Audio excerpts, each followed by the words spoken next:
Hi, this is the HAFURY GT20 and I'll show you how to switch on Always On Display option on this device.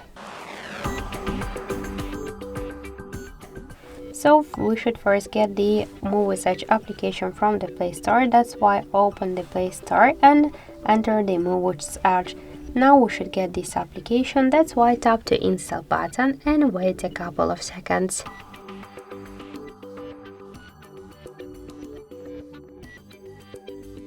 After that, just tap to open the app, click to draw over apps and tap on the switcher, then go back,